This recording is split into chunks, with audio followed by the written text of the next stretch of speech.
and welcome to the Embroidered Elephant channel. My name is Kim and today I have got a list of ideas for gifts for crocheters in your life. And that's a bit of a mouthful. This is going to be quite a quick video. I won't have links to every single thing I say just because you are able to go out and research yourself. I want this to be a quick video just to give you some ideas, and if I don't have links, it means that you can personalize it more. So I have broken everything in today's video down into categories. I will be referring to my laptop where I've got all of my notes. So we've got hooks, yarn, yarn storage, tools, blocking / garment care, other or a miscellaneous category, and then I've got some tips and advice.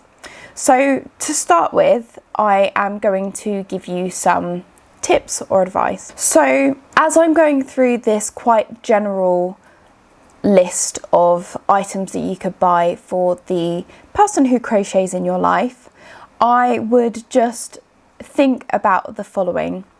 So firstly, where to get ideas from. This can be quite simple, so ask them about their craft. Ask them if there's a particular brand that they like.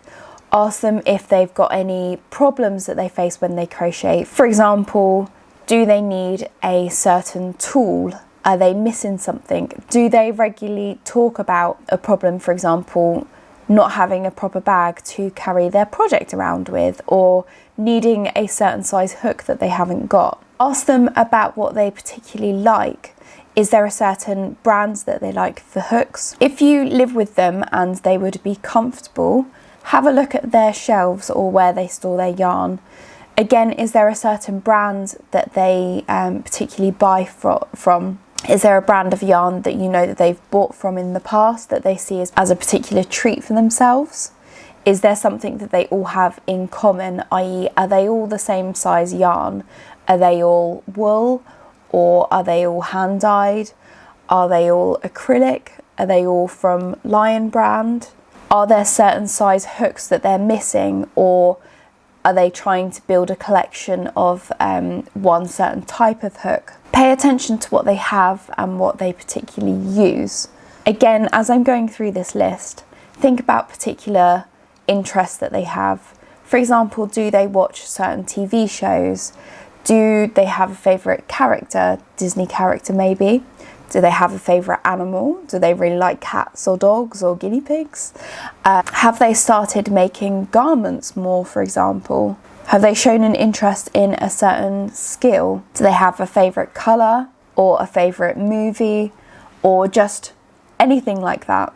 Just pay attention to little things, and if, for example, they love Grey's Anatomy, I am sure that there will be crochet related Grey's Anatomy things online. So really, crochet is very versatile in that you can get tools that are specific to certain genres or certain TV shows, interests, etc., or possibly yarn or patterns.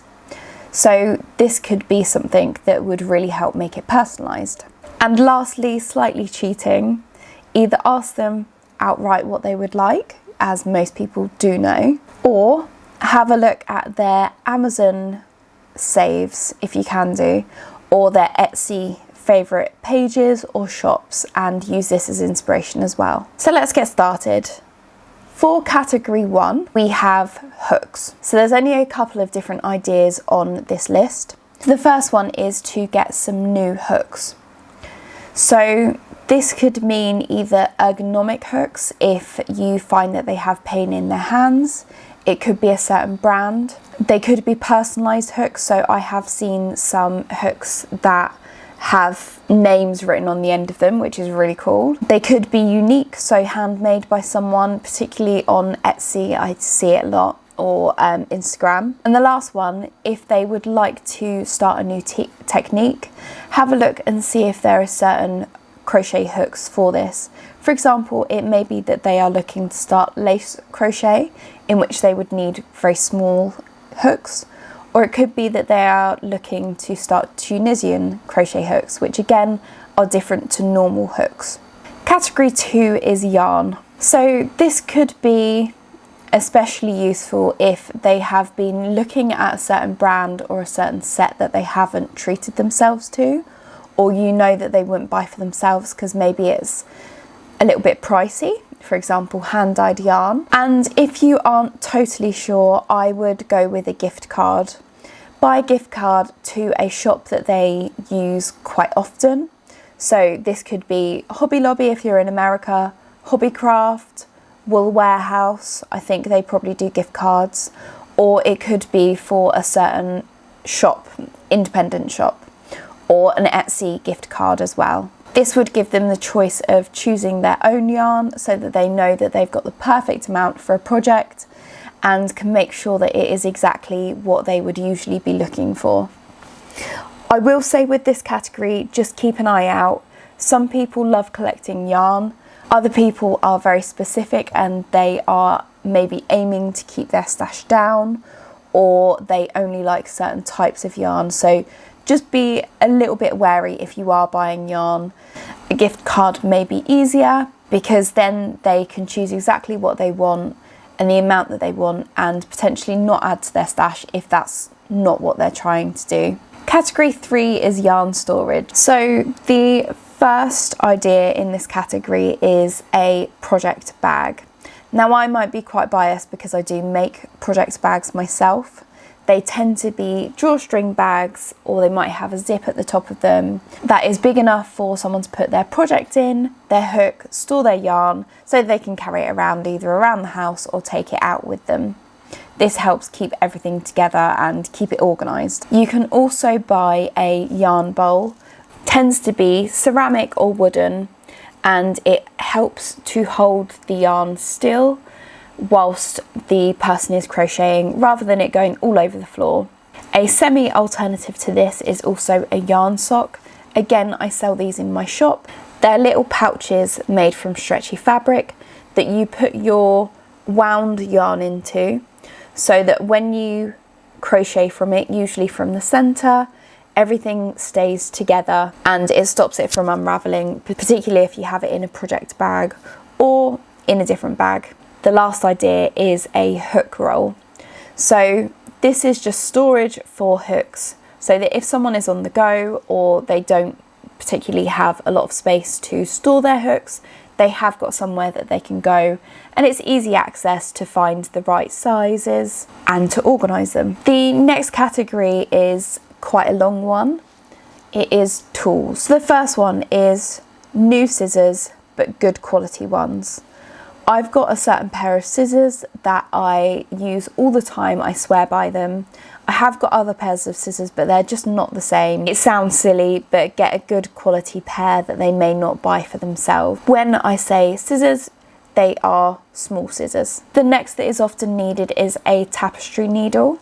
And with this, I would say a needle threader, because it does change. I've got flat metal needle threaders, which I use all the time because yarn is very thick and it can be quite difficult to get it through the needle eye sometimes. Another tool that crocheters use all the time, and knitters, is stitch markers. Now you can either buy a big pack of plastic ones that are multicoloured. You can also buy ones that are personalised or that have characters on the bottom of them, and ones that I've seen which are really, really good, stitch markers with numbers on the bottom, which remind you of what size hook you're using for that project, so that if you leave it for a while and come back, you know exactly where you left off. And I am thinking about getting some for myself because they look so useful. And then sort of onto the more miscellaneous section of this, in no order whatsoever, amigurumi tools. If they make a lot of amigurumi, so crocheted animals, people usually, do they need any eyes, or do they use plastic noses? Do they need a lot of stuffing, etc.? There's a lot that can go into this category. Wire, potentially. A yarn gauge or a ruler. So this helps to see what gauge the yarn is, see what size it is, basically. Along with this, a ruler to measure tension might be quite good as well. Usually they are square shaped and two sides of the squares have measurements on them. Next is a stitch counter, and there are different versions of these. You can either get one that looks a little bit like a stopwatch. You click it every time you do a stitch, or I'm sure there are other versions as well. Scales. So I use my scales very, very often. Now they help me keep track of all of the yarn that I've got and how much I use. I would say not everyone uses scales, but I definitely do. It helps me to see how much yarn I've got left, how much I've got in my stash, whether I've got enough for a project or not. A tension ring is also very useful, and I have put it on my Christmas list this year. It is a small ring that has a little hook on it so that when you are crocheting, it keeps the yarn tight enough for you to use, and it should, in theory, stop some pain in your fingers if you constantly find that you are holding it or wrapping it around a finger. Next is a ball winder and a swift. Now these are very useful if you have yarn that comes in hanks like these, because you can't use yarn when it is twisted like that. You do need a way to either roll it into a ball, which can be quite tedious with your hands, or you would use something such as a ball winder to wrap it into a centre pull, or what we call a yarn cake. These would tend to be for people who use hand-dyed yarn or hand-spun yarn that comes in a hank. And lastly, a project notebook. So you can get specific notebooks that help you track all of your projects. They have space for the yarn you're using, the hook size, any tension or notes. Or you could just get a pretty plain notebook which they can scribble all of their ideas in, and it helps them sort of organise their thoughts and get it out of here. The next category is blocking / care. So when I say blocking a project, this tends to be after you've finished a project, usually if it's a garment or size matters or shape matters. You block a project either through steaming it, or it can be through washing it, so that you get it to be straight at the sides. For example, if you're making a jumper, rather than it being wiggly around the edges, it just helps smooth everything down so everything sort of lays right. I think that's the best I can do in a short explanation. So you can get some wool wash. You can get specific shampoo for your garments that are handmade. This can either be for hand washing or in a machine on very, very gentle. I would look at the instructions, but there are some brands out there who offer some very, very nice smelling wool wash that's specifically for handmade garments. Next are blocking boards. These tend to be foam boards that stick together that you use for blocking. You can also get blocking pins, I think they're called. If they're not, I'll write it here. These again help with blocking, and they help pin everything straight so that when it dries to the right shape and right size. Next, depending on your budget of course, is a steamer. So you can pick up steamers relatively cheap, but for better quality ones obviously they would be more expensive. You can get handheld ones which are really cool, and again you can use these for blocking projects, so they would be very useful. Just pay attention to if they've got one already, of course. And lastly are project tags. So again, you can either get these personalised, so it would say something along the lines of handmade by Kim, or if they've got a business name, or you could get ones that have generic things on, so handmade with love, crocheted with love, this took me ages, etc. You can also get leather ones as well as fabric ones, and these pop on via metal clips. And the last category is other or miscellaneous. The first one is paying for online lessons. Again, if they are quite new to crochet or they are wanting to advance, they may have been speaking about a certain technique that they wanted to pick up.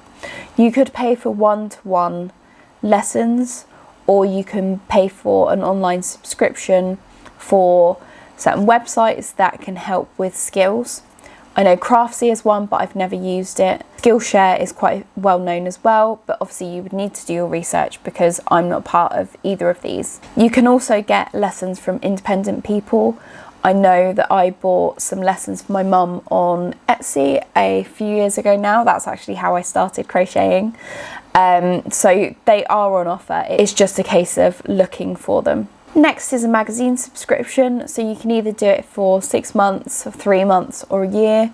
So there's lots of websites and lots of places that do magazine subscriptions. For example, I know that Tofts do a either monthly or a quarterly magazine which has loads of patterns in. They're about £10 each, which I think is fairly reasonable because it has a lot of projects that you can't buy the patterns for normally. Have a look at their shelves. It may be that they always buy a certain magazine when it comes out, so that might be quite a nice treat for them. Another idea is to buy them some books. They may want to pick up new skills, for example, amigurumi, Tunisian crochet. It may be that if you search that they have books on particular themes. For example, I've got a crochet book about Harry Potter. I'm sure there's books on most things, to be honest. I know that there's crochet books on succulents and houseplants. You could also look at getting them a stitch dictionary, which is a book which shows you how to do a variety of different crochet stitches, which obviously can be very useful when trying to make patterns themselves or trying new techniques or advancing their crochet knowledge. Next is a crochet kit.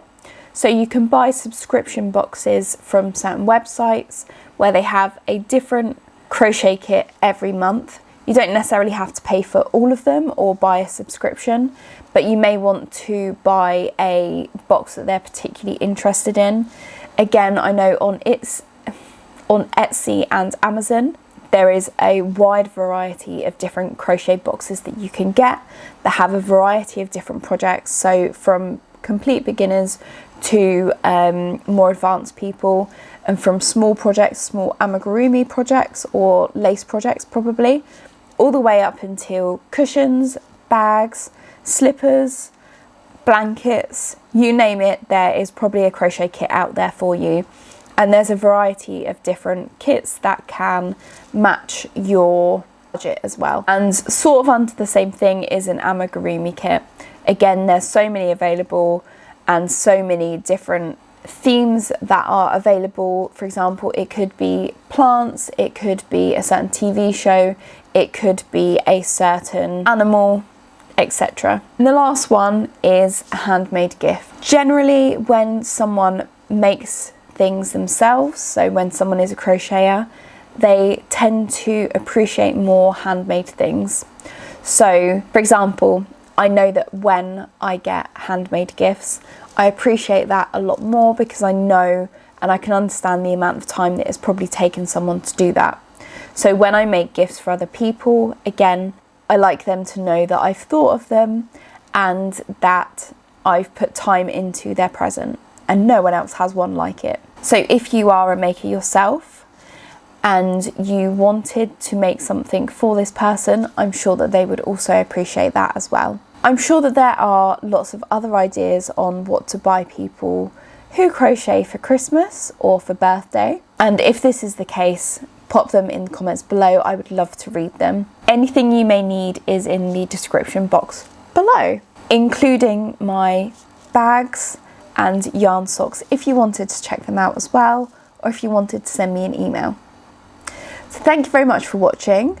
Happy Christmas or happy birthday if you're watching this in another part of the year. And until next time, take care. Bye.